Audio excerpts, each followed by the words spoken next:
Hey guys, Billy Davidson here with Davidson Pressure Washing Painting. Hope you are having a great day. Thanks for joining us in this video. In this video today, we're going to talk about power washing a bank and some of the do's and don'ts and a few things you might need to look out for when doing this type of work. All right guys, a few things I want to show y'all when power washing a bank or pretty much any commercial building these days have cameras on them. You want to bag up those cameras. Those little grocery bags you get of plastic grocery bags are really good for that. Make sure you cover it. Even though this is exposed to the weather, where you're using a little SH around it, that sodium hypochlorite works different than water. It's got electrolytes in it. The salt solution will conduct electricity much more than water. And then, for corrosion purposes as well, you want to bag those cameras up. A couple other things I want to show you right here as well, and then something in the front is going to be pretty interesting for you to look at, so just hang tight with the video. These letters right here, guys, we don't like to use a whole lot of sodium hypochlorite on that just because of fading. It's oxidized already. These are backlit letters, so we'll try to pre-wet those and maybe go with a 1% around it. If need be, I'll pull out the scrub brush on it. You don't want to use a lot of sodium hypochlorite on that, again, because it is conductive to electricity, corrosion, and you can bleach out some of these colors sometimes, just depending on the manufacturer of them. So be careful around letters like that. Now, if this was 30 feet high, we would be limited. We would still use our SH on it. We would constantly wet those letters down, apply our SH, and then rinse them off immediately with fresh water, and then just let our SH do what it needs to do. A couple other things I want to show you. Banks especially have entry points.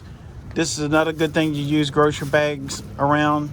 Still be careful around it. Wrap them up, tape them up, whatever you got to do. That red tape's good for it. These grocery bags work pretty good for it. Sometimes you have doors with sensors on them.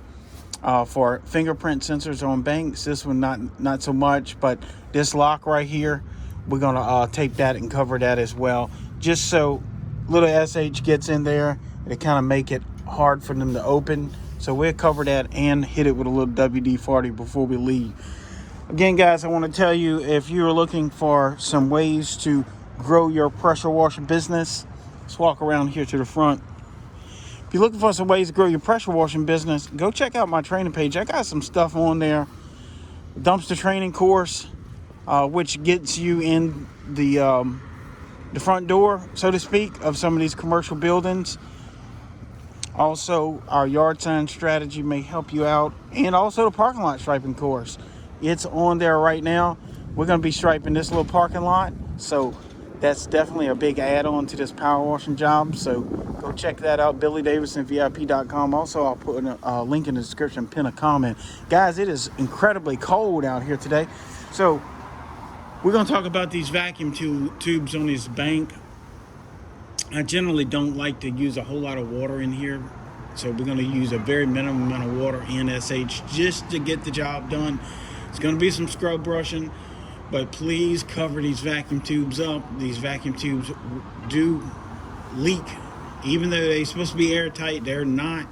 They've got silicone kind of holding the pieces and sections together where the elbow is, and that is a source of leaking. So bag all this up. Plastic, this little plastic ain't but a couple dollars per sheet, so it's worth its weight in gold. You don't want to have to replace one of these terminals. That's about $3,000 right there. That's way more than what this job was paying to power wash it, and you don't want to take a loss on that. This thing right here, I'm not sure what it is, but we're going to cover it up just for safety measure because it's anchored down. It may be some type of electronics in there, I don't know.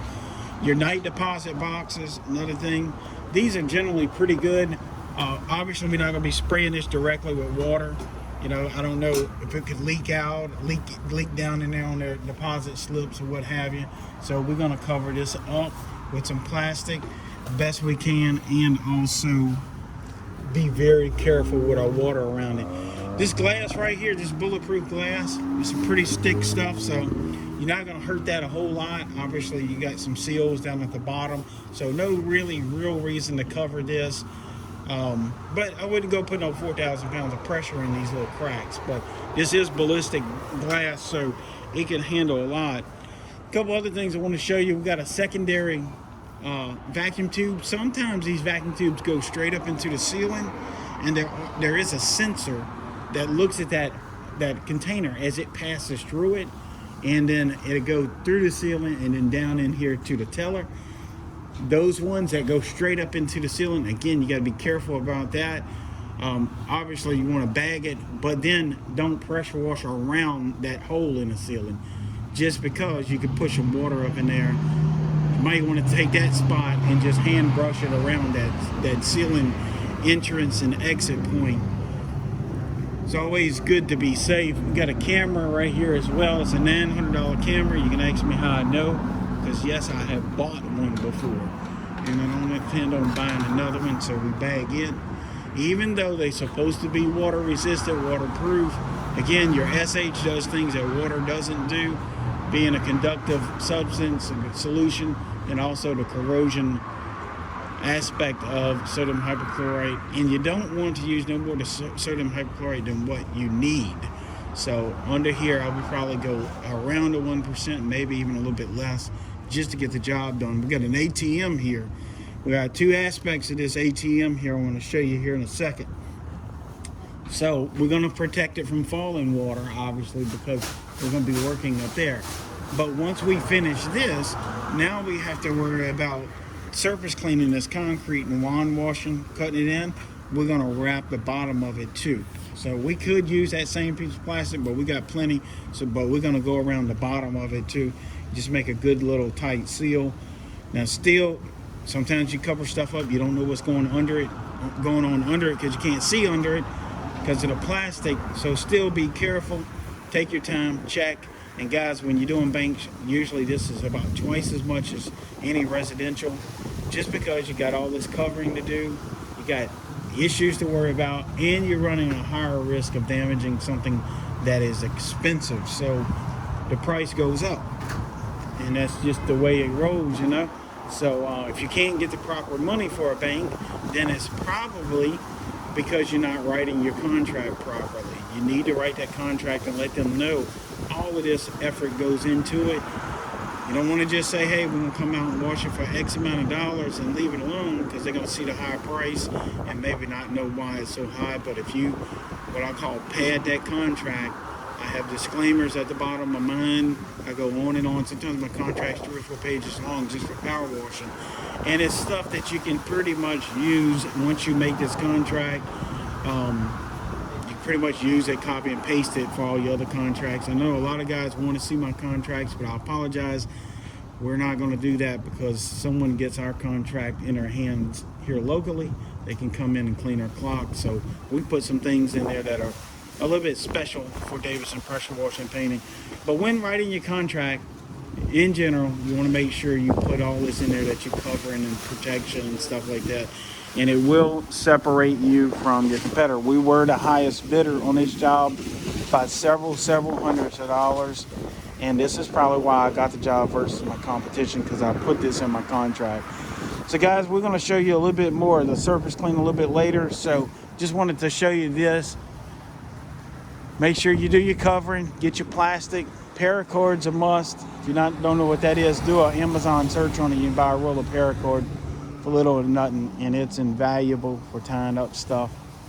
Really good. Apex loves that paracord. He flosses his teeth with it, so. That's right. All right, guys, y'all hang tight. We'll be back in a little bit. Big Chris ain't even cold today. Man, it's only like 38 degrees, so we're doing good. Guys, right here we're doing this retainer wall. It is so cold out here. The water coming out of the tap, and we're not using hot water, but it looks like steam coming off. That's how cold it is. Sometimes these retainer walls have a lot of rust stains on them. That could be an upsell for the customer. Reason being they have rust stains on it is there's rebar in it. And sometimes that rebar was not put in properly and is exposed at some point, especially on that top bridge. Sometimes that rebar will be poking out a little bit, and of course that'll cause a bit of rust. That's the culprit of your rust stain. So look out for that. The fix for that is to prime that section with a direct to metal paint, DTM, and basically you just paint the top of that rebar that's exposed, and that will eliminate that rust stain from reoccurring once removed. In our situation, there's a couple of rust stains. We're not worried about it. I don't think they are as well. So we just get the mildew, dirt, and stuff off of it and call it a day.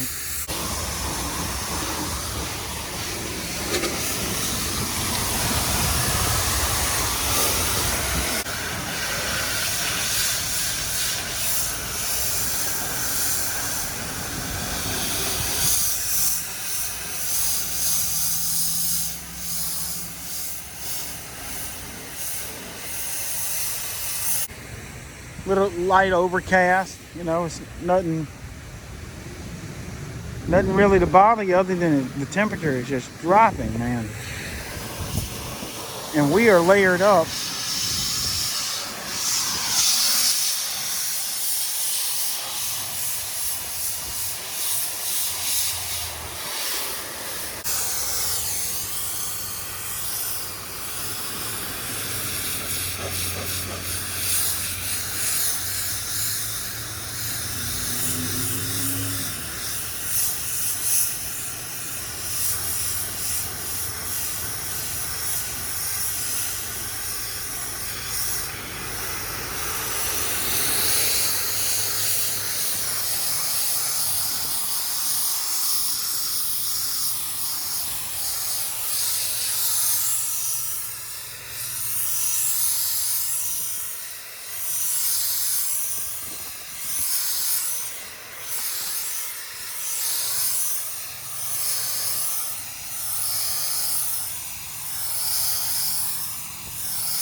But guys, we got all of this nice and clean now.